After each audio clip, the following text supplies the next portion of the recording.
হযরত মুসা কেমন মানুষ হবেন, তার শক্তি তার থেকে তার জাদুকররা উপলব্ধি করেছেন।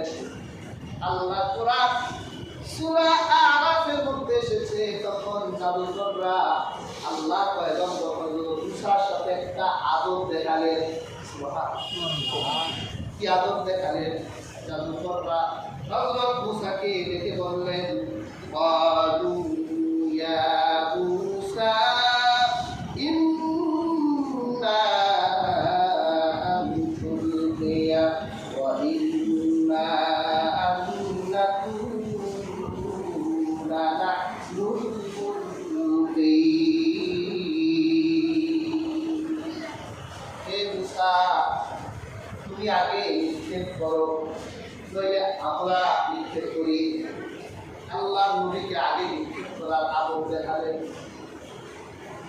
আপনার কাছে যদি মনে করেন পিপাসা লেগেছে, এক বোতল পানি, তা আপনি আদবে বলেন যে আপনি আগে খান, ঠিক না?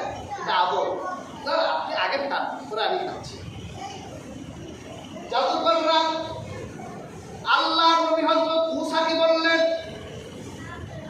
আগে আপনি বাম মারেন, আপনি জাদু ছাড়েন।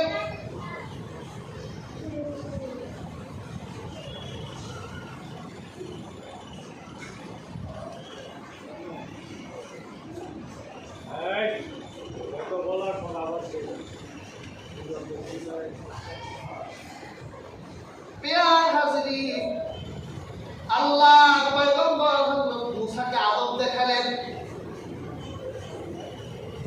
আল্লাহ পয়গম্বর হযরত মুসা বললেন, বাদা আলু, তোমরা আগে মারো জাদু টোনাবা, তোমাদের যত জাদু আছে, যত বান আছে, সব বান জাদু আগে তোমরা ছাড়ো। তখন জাদুকররা তারা বান মারলো মুসার দিকে, জাদু ছুড়লো হযরত মুসার দিকে। বেয়ার হাজির, জাদুকরদের জাদুটোনা দেখে সাধারণ মানুষের চোখ ধাঁধা পড়ল, কারণ জাদু টোনা তো মানুষের চোখে ধাঁধা তৈরি করে। মানুষেরা বলতে লাগলো, কি কঠিন শক্তি জাদুকরদের হাতে। আল্লাহ পয়গম্বর হযরত মুসা কেমন করে এই শক্তির ডিফেন্স করবে? আল্লাহ রাব্বুল আলামিন মনে করলেন, ওয়া আওহাইনা ইলা মুসা আন আলকি আসা। আল্লাহ মুসাকে ওহী করলেন, মুসা তোমার লাঠি ছাড়ো। আল্লাহ পয়গম্বর মুসা যখন লাঠি ছাড়লেন, আল্লাহ পয়গম্বর হযরত মুসার লাঠিটার সাথে সাথে বড় অজগর সাপ হয়ে গেল। এরপর তাদের জাদুগুলো গ্রাস করতে লাগলো। মুরগি যেভাবে আধার খায়, মুরগি যেভাবে ছোট ছোট কলাগুলো খেয়ে ফেলে, হযরত মুসা নবীর হাতের লাঠি সাপ হয়ে ওই জাদুকরদের জাদুটোনাগুলো খেতে লাগলো।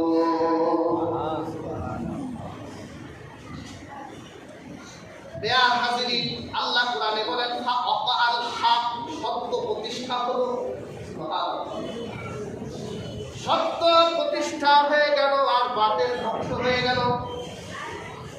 জাদুকররা উপলব্ধি করতে পারলো আমাদের এই সারা জীবনের সাধনা একটা মুহূর্তের মধ্যে ফেরাউনের শক্তি যেভাবে গ্রাস করলো, এই শক্তি হযরত মুসার জাদুর শক্তি নয়, এটা অশ্বরিক শক্তি, আল্লাহ শক্তি।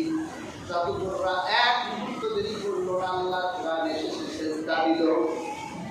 ক্বালু আমান্না বিরাব্বিল আলামিন রাব্বি মুসা ওয়া হারুন।